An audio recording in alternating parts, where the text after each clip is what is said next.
and see what happens. I think I'll just take my gut shot.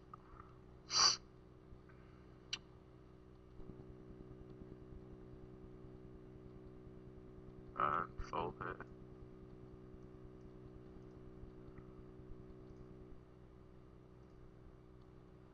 Decent turn card for me. I've got a lot of equity, I'm just going to bet. If check raise would be awkward. Very awkward. I'm playing quite a tight game out position versus him. Just because I feel if I start 3-betting too much, he's just going to be... I mean, I can't stop 3-betting altogether, but he's going to be floating and doing what, you know, load of stuff that I don't want to. I'm going to make a side. You can think I'm bluffing there, because I've been making these really small bets with marginal made hands. So that's what I was trying to do there.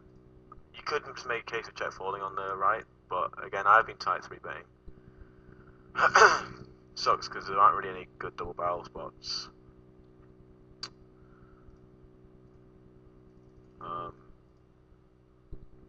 We'll see. Because of the recent history, if he checks back the turn, I might be able to bet the river. I bet here because I really don't have much of a hand. Okay. I'm actually gonna...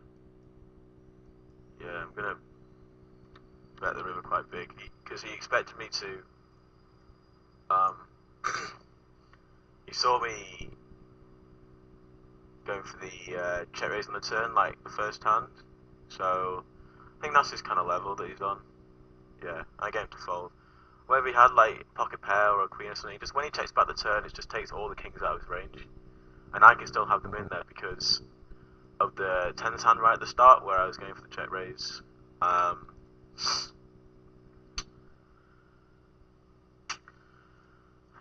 This kind of sucks on the left here. It's a hand where, you know, I've got pretty bad implied odds. I mean, it is a straight, it's a decent straight, but, you know, I'm not going to get paid off. So I'm just going to fold that.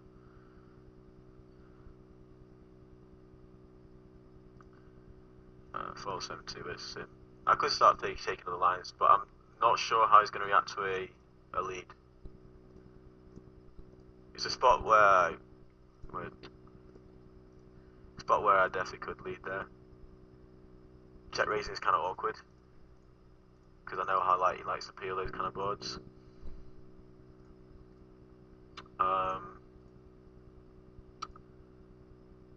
You know, check call. You know, it's all right. You may have the best hand sometimes, but you know when you hit you straight, he's not going to be value betting too thin, I don't think, and what have you. Here with I'm going to bet and then barrel the flush, although he did seem to take that line as a bluff. It's a weak hand anyway, I'm fine, just, yeah, this is what I'm going to... I will barrel here, but it feels a bit awkward, given that specific turn card. But you know, I've got equity, and he can peel the flop light enough with hands like King Queen with no spades, and just have to fold in that turn, so I'm fine with my play. The question was whether or not to fire the river. It looks like he thinks that's a spot where a lot of people would bluff. He's probably right. I really don't want to 3-bet too much against this guy. I want to 3-bet enough so he doesn't think I'm a complete nit, but equally I don't want to...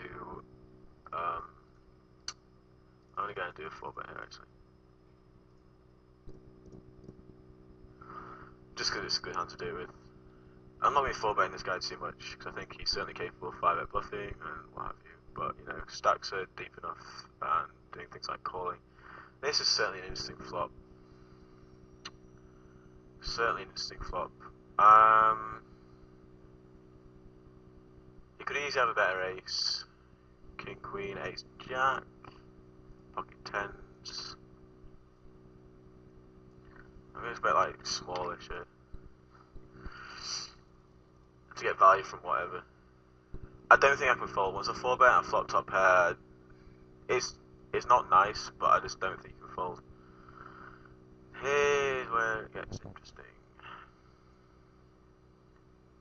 Although you may think that doesn't change a lot, it actually does, just because it makes less combinations of better aces in his range. So I'm going to bet like 59. And this is such, I mean, he just puts in a really awkward spot, I think. I quite like my play. And while he's making that decision on the, I'm going to barrel him here, just because, you know, he can't think too hard about this one. I think he's thinking more about the one on the right. Okay, kind of sucks. I'm going to jam here.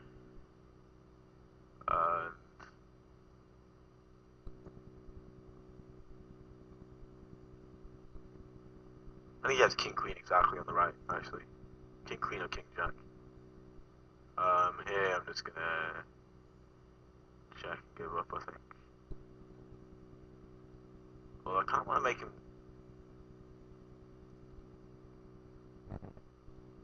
Oh wow. Good job I didn't bet that. Okay, so he makes a decent fold, I guess, on the right. I think he had exactly king queen. So now I want to take it a bit slow. I really don't want to put too much. Here's a spot where I could check raise, I think. Oh, actually, no, giving stacks is a bit awkward. But he loves to peel, so, like, I've got some good turn cards. I'm actually going to do it, just because it's a spot where I don't really want to play back him too much, therefore I can value raise thinner. That's a decent turn card for me to, like, rep a bluff, if that makes sense. Like, do the whole range merging, what have you.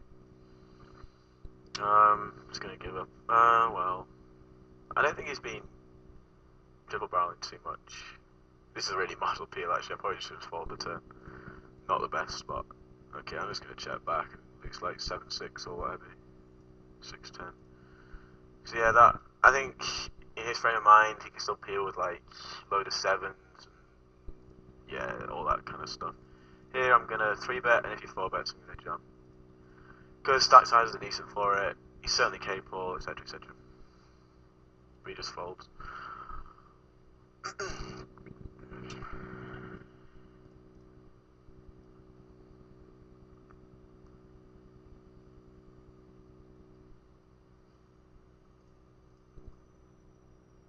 Yeah, that 4-bet pot was kind of cool.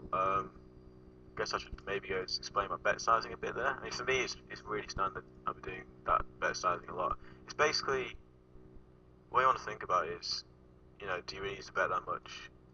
And that's so useless at this.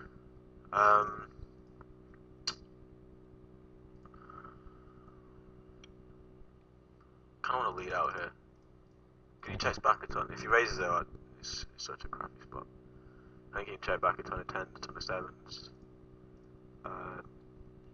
I'm just going to go for a bet line because I don't really want to check call, I don't really want to check raise. And, you know, I've taken the lead, looked a bit full of it, so I'm just going to go for it now.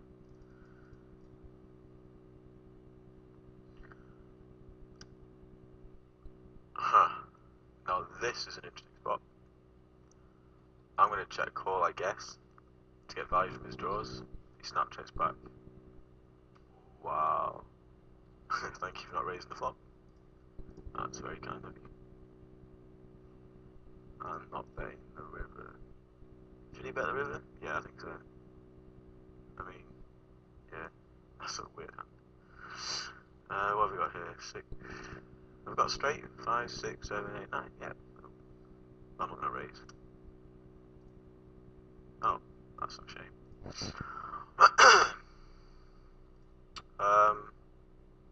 I was talking about the 4-bet pot hand, wasn't I? Bad equity. I'm just gonna fold.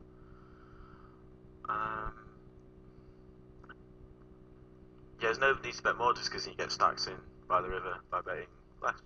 That's pretty much it. And I think when he calls a 4-bet, you got to put on some sort of range. You know, shoving ace king every time. He may slow play kings, he may slow play aces, but aces are really unlikely given there are 2 out. Too crap to check back and go bluff catching with on the left, so I'm just going to bet fold. I may tank for a bit to make it think like him.